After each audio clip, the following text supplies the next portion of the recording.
Hello, YouTube. Psychic Soul Senses. I'm going to be a little short today because in this video I want to talk about trauma and trauma responses and, how different things affect different people.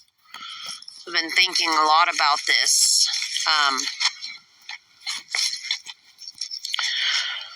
I feel like that in the light of making fun of certain things that people say and do, and in the spirit of free speech, that it is our responsibility as individuals to have some sort of,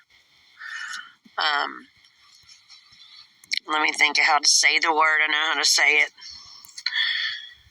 Some sort of discretion. Because we only think about how we perceive situations. We don't think about how others may perceive things. And it's our responsibility to think about stuff like that. In reference to some things that are going on and, with some creators and stuff. I feel like that, like I said, we got, for example,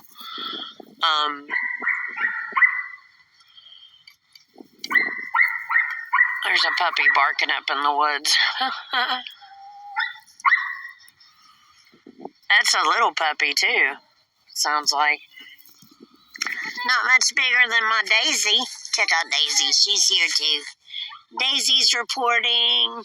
Can you see her? So's the cat. Hi. Hi, Sissy. She's reporting, too. So, anyways, a trauma is something that can happen to us, then that if we don't heal, it causes issues. And if we don't know how to heal it, it can cause, splits. That's where mental illnesses come in, your PTSD and things like that. And so I just wanted to go ahead and put this out here. If I have offended anybody, I'm sorry, deeply sorry. I am not trying to offend people when I make content. The reason I disagree with Chili so much right now is because it doesn't seem too much like he's on the path that I had thought he was on when I was backing him. Because now he's on the path of, I'm suing you, I'm suing you, I'm suing you. You said this about me, you said that. It's like, grow up. People are going to disagree with people. And then we have to remember, where are they coming from? We don't know what people have had to choose from, what choices they've made or had to make, or what choices they even had to use, and we base our opinions on our wisdom, on our experiences, and not theirs, and we don't know. See, so that's why I feel like just outright calling someone a dumbass or whatever, I don't know. And I'm just using that as an example. I'm not pointing anybody out.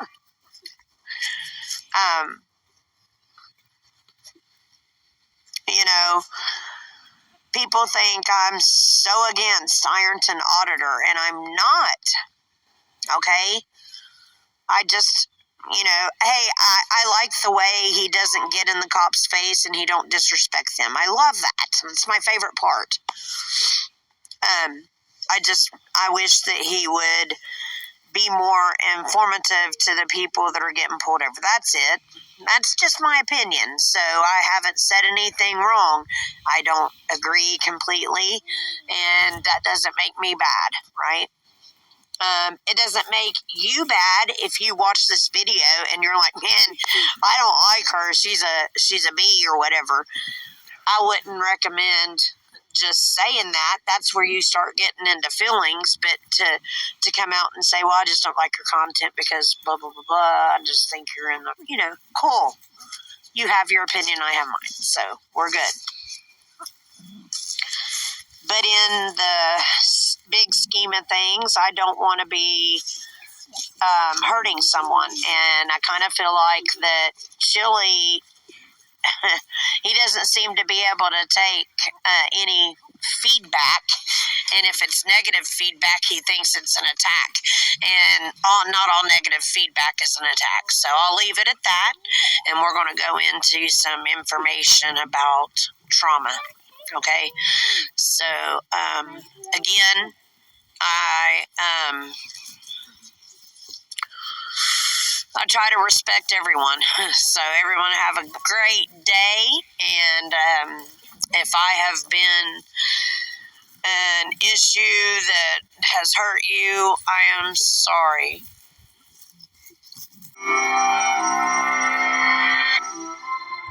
Many of us will experience some kind of trauma during our lifetime. Sometimes we escape with no long-term effects, but for millions of us, those experiences linger, causing symptoms like flashbacks, nightmares, and negative thoughts that interfere with everyday life.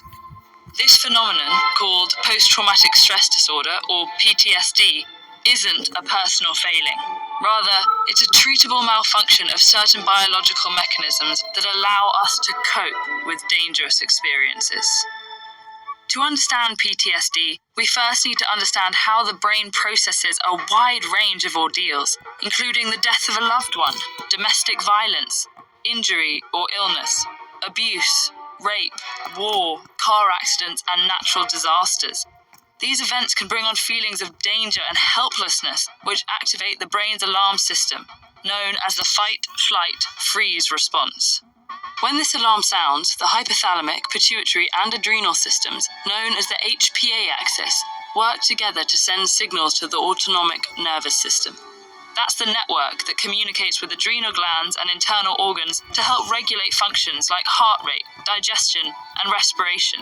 These signals start a chemical cascade that floods the body with several different stress hormones, causing physiological changes that prepare the body to defend itself.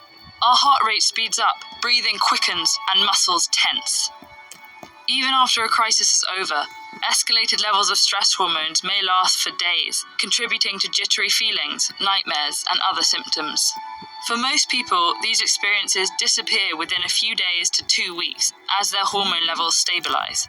But a small percentage of those who experience trauma have persistent problems, sometimes vanishing temporarily, only to resurface months later. We don't completely understand what's happening in the brain, but one theory is that the stress hormone cortisol may be continuously activating the fight, flight, freeze response while reducing overall brain functioning, leading to a number of negative symptoms. These symptoms often fall into 4 categories: intrusive thoughts, like dreams and flashbacks, avoiding reminders of the trauma, negative thoughts and feelings like fear, anger, and guilt, and reactive symptoms like irritability and difficulty sleeping. Not everyone has all these symptoms or experiences them to the same extent and intensity. When problems last more than a month, PTSD is often diagnosed. Genetics, ongoing physical and emotional stimuli that the brain associates with the original trauma. These can be everyday sensations that aren't inherently dangerous, but prompt powerful physical and emotional reactions. For example, the smell of a campfire could evoke the memory of being trapped in a burning house. For someone with PTSD, that memory activates the same neurochemical cascade as the original event. That then stirs up the same feelings of panic and helplessness, as if they're experiencing the trauma all over again. Trying to avoid these triggers, which are sometimes unpredictable, can lead to isolation. That can leave people feeling invalidated, ignored, or misunderstood, like a pause button has been pushed on their lives while the rest of the world continues around them. But there are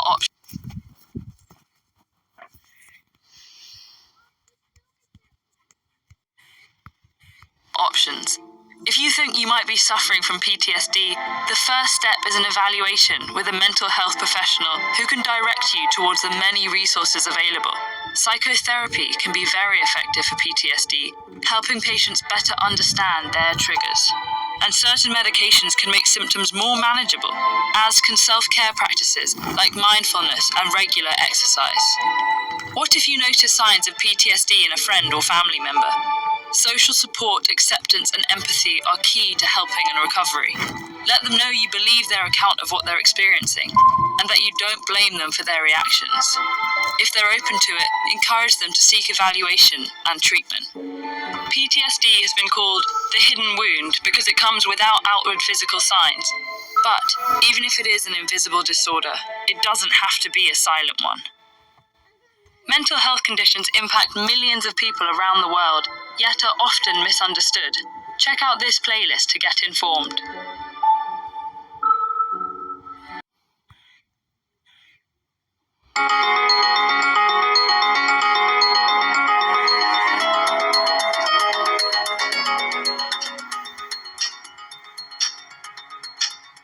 We need to take a statement so we can establish what happened on Saturday night. What time did you get back to David's flat? What time? I don't know. Can you give us an estimate? I don't remember. Would your pals remember what time you left the club? He seemed nice.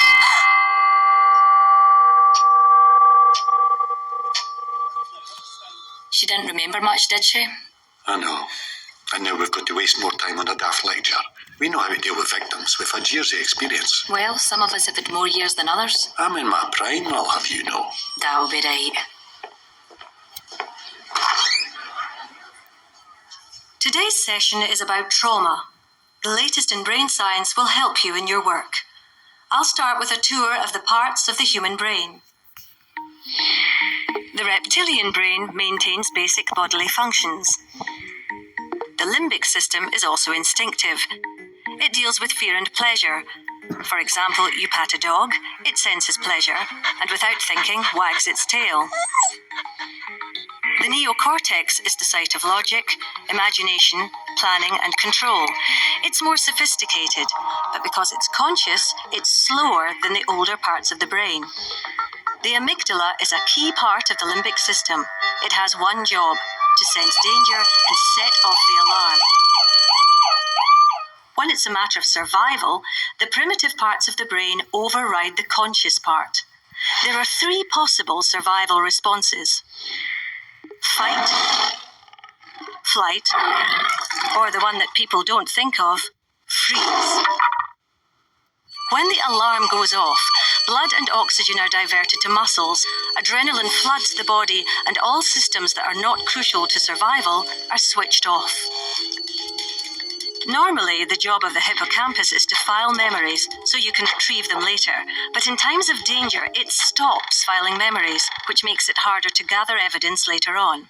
Instead, the hippocampus switches to pumping cortisol. What's useful about cortisol is it stops us feeling pain, so we can focus on survival. Can anyone give me an example? A farming accident where a man carried his own arm for a mile without feeling any pain? Yes, excellent example. It is an evolutionary safety mechanism which is fast and instinctive. In essence, it's our body's very clever way of protecting us. To recap, an example of the 3 parts of the brain working together. You're standing at a bar. Your reptilian brain is keeping your heart beating. You're enjoying the pleasure of a nice pint with your limbic system. You're using your neocortex to work out if there's time for another before the last train. What could happen to make the amygdala kick in? What if this happened? The way you'd respond would depend not on your logical brain, but on your instinctive brain. Being glassed in a bar would be a traumatic experience. Who can give me another example of an event that can cause trauma? War? Rape? A car crash? Good, yes. Trauma occurs when a person is overwhelmed by something beyond their control. The survival brain takes over the rational brain. It can lead to post-traumatic stress disorder, PTSD, with symptoms that last at least a month. Vicarious or secondary trauma is something you may experience if you deal with incidents such as rape or sudden death, or think of Lockerbie, Dunblane. You're not superheroes. Having a brain makes you all vulnerable to secondary trauma. It's important to understand that when trauma occurs again and again, it can become complex PTSD, such as in domestic abuse or child sexual abuse. The alarm system in the brain becomes jammed. Memories are stuck in the limbic system, so a trigger can set off the alarm. The trigger could be anything: a colour, a smell, a sound, a sensation. Now, the indicators of trauma. What should you be looking out for? Depression. Crying a lot? Yes, that's one response. And at the other end of the spectrum, total numbness. Nightmares? Flashbacks? Stress. Good, yes. And they may feel sick. Also, shame, feelings of guilt, inability to enjoy sex, social isolation, triggers. People often feel overwhelmed by the symptoms of trauma. This can lead to using alcohol or other drugs to block out memories, or self-harm, or dissociation when a person's mind detaches from reality. Indicators can be specific to the type of trauma. Say, dental problems, when someone who was orally abused avoids going to the dentist. A victim of abuse might bond strongly to her abuser. This is known as traumatic bonding, or Stockholm syndrome. And jumbled up memory, when a person's normal recording of memories doesn't work. Can you recall any times you've seen that symptom? What time?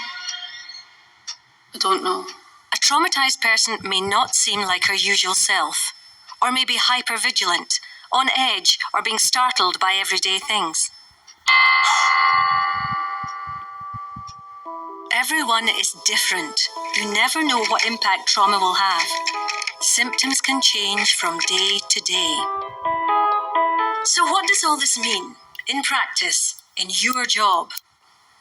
A traumatized person's brain is protecting them, but that normal human response of self-protection can get in the way of evidence gathering. The US military has developed new trauma-informed interviewing techniques that you can use to work around this. I won't go into that. We won't finish that video. Anyways, you guys get the gist. Have a good day.